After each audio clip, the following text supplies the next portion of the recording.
Hey, what is up, everyone?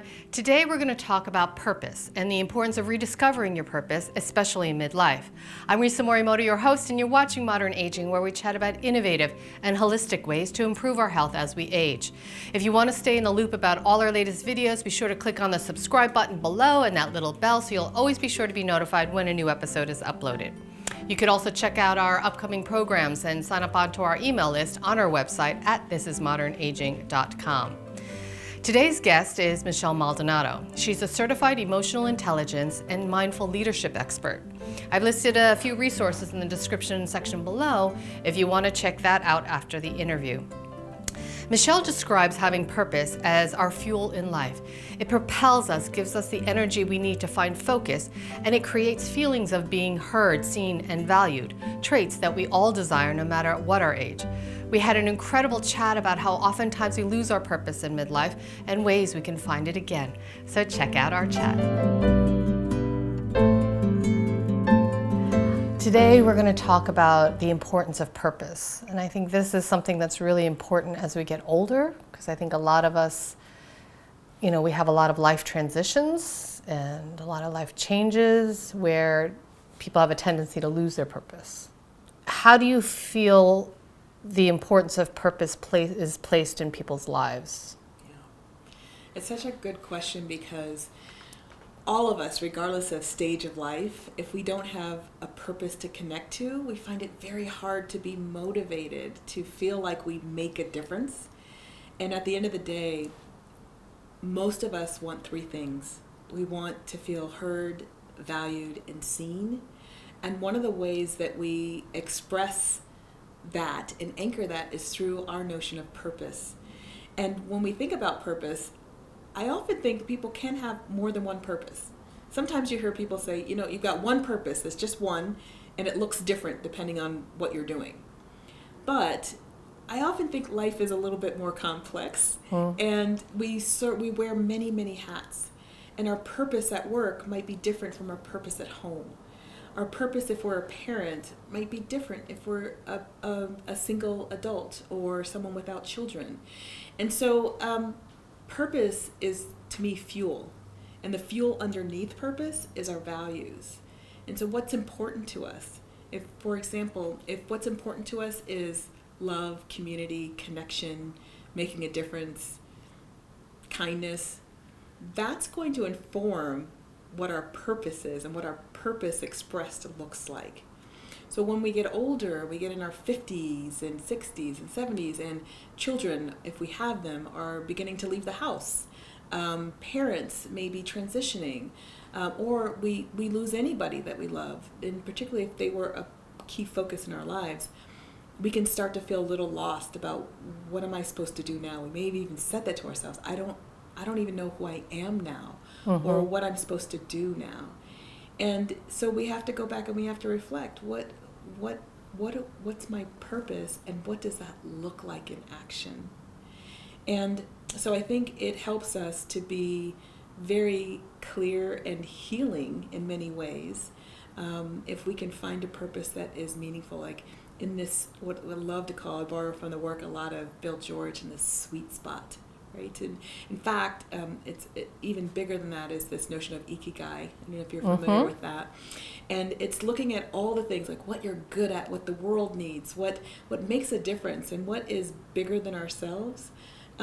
We can find that sweet spot, and we can live our purpose there.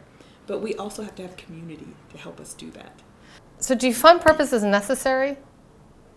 I think purpose is necessary. I think purpose is like our rudder. Like, how do we navigate the world if we don't have purpose? And there's some work, really wonderful work done by Martin Seligman that looks at how do people create sustainable well-being in life. And he looked at three different, well, he looked at many things, but three kind of rose to the top of strategies to live a life of well-being. And they were pleasant life, meaningful life, life of engagement. And pleasant life is just kind of what it sounds like. We've got these maybe moments where we got a new car, we got a promotion. They tend to be very sort of limited in time. Think about if you've ever gotten a new car. By year 4, it's just a car. Day 1, it was like, it's my new car. And then there's meaningful life, sort of really being able to connect to something that's bigger than you. And in life of engagement, where you kind of use all your talents, your passions to do something, so you're kind of in flow. But purpose really helps to bring the glue together for life of meaning, meaningful life and life of engagement. And so if you don't have purpose for to what end are you bringing your talents, your love, your focus? To what end are you trying to bring something to a cause that's bigger than yourself, or for the well-being of another person or people? Purpose helps drive that. It's the fuel. And I know I mentioned pleasant life, and that's what we always say is like the cherry on top. You've got to have those other things, but it's not that a pleasant life is bad, but those ephemeral moments, they don't sustain you. They're just beautiful when they happen, but something more engaging has to happen, and that's where purpose holds the glue for that to work for you. So you were mentioning how, by midlife, a lot of people, they become empty nesters, or a parent or a spouse passes on, or you get a divorce, or some huge life transition happens, and they look at themselves and say, is this it? I'm too old to kind of find another purpose. Like, this was my job, and now, I'll just have to kind of bide my time. Mm-hmm. What do you say to people like that? I mean, how do you help them find their purpose? Yeah.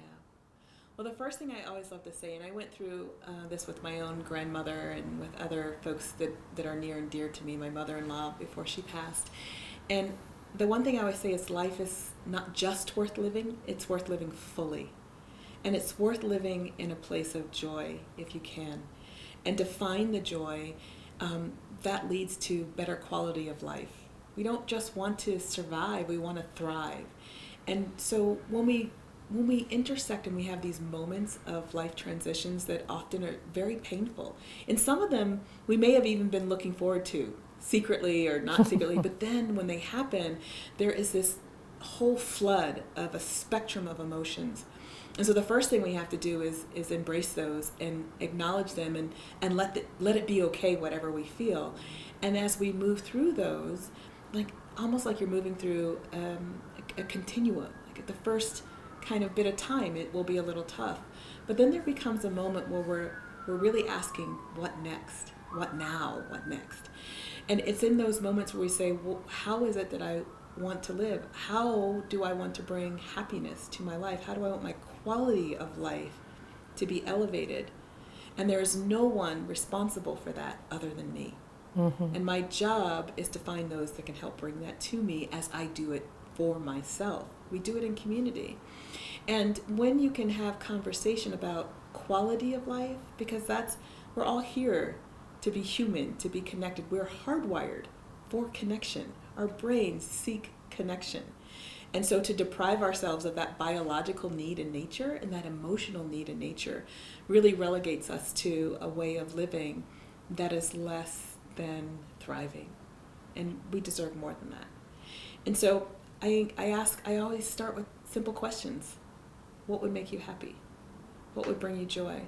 And it doesn't have to be huge monumental things. It doesn't have to be, I want to climb Mount Kilimanjaro. It could be, I always wanted to join that book group.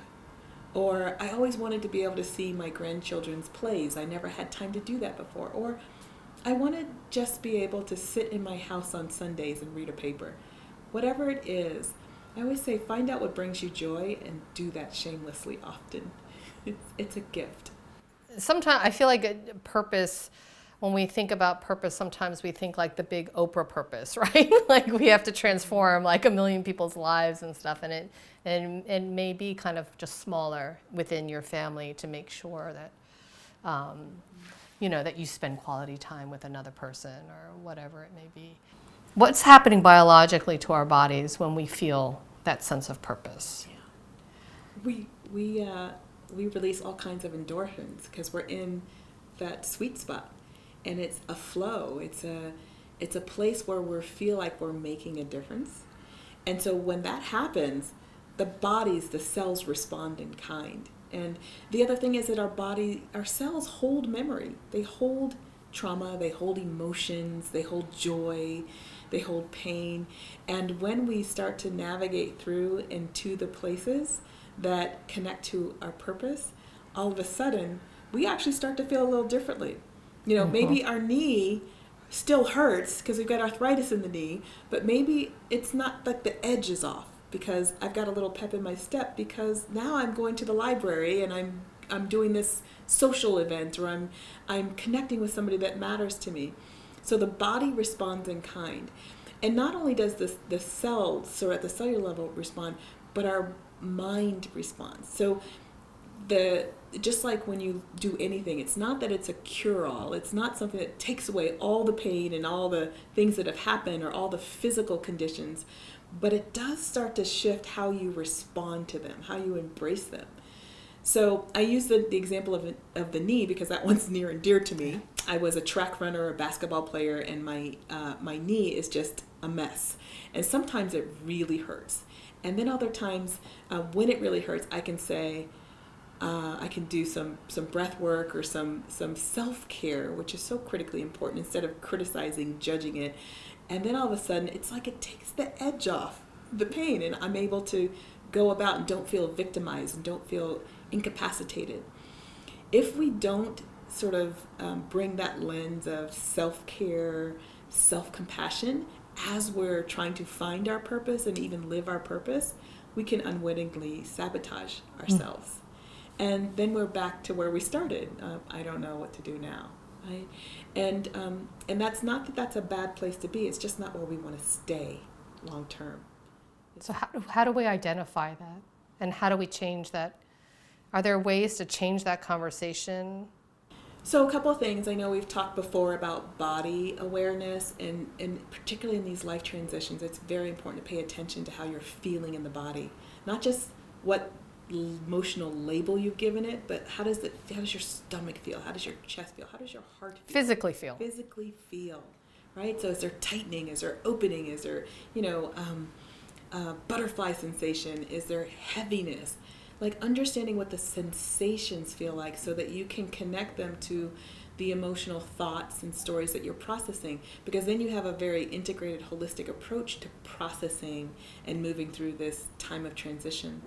So we want to live an integrated life, and that self-care, how we address that, how we meet that in the moment makes a big difference, because if we don't, then we kind of get around to a place of self-sabotage. And we start to go back to, what do I do now? And as people are hearing this, I want people to know that it's okay to be in a place of, what do I do now? I don't know what to do now. I don't know what's next. I just know I'm hurting, or I'm feeling lost, or I'm feeling alone. And it's important to be there too. That's part of the journey. That's part of the process. It's just that we don't want to stay there too long. We want to, in a healthy way, think about and process and feel through all of that as we co-create what the next is. Oftentimes I feel like it's the pain that inspires the purpose, right? Yes. Or somehow triggers something in you that you realize that maybe you can help change the conversation for others, right? Because you can now feel, you understand what that pain feels like, or whatever it may be. Absolutely. Just with, my mother recently passing, I feel like we don't talk about death enough. I feel like it's a transformative experience that doesn't have to be full of so much sadness. Of course, it's sad, but it is also this rite of passage, and it can be really cathartic and therapeutic to talk about it publicly, and with people, and that it's, we're all going to go through it. I mean, I don't think that there's a time limit on purpose, but as a necessity, kind of a necessary life component. And as we get older, I hear my mother-in-law talk about feeling irrelevant. She was a principal in a high school. When people hold these very important positions, and then they go to a stage where they're retired. And she's vocalized to me, she's like, no one sees me. You become invisible and irrelevant. And that's the society talking. but somehow I guess it does affect them, right? And then, so how do we change that conversation?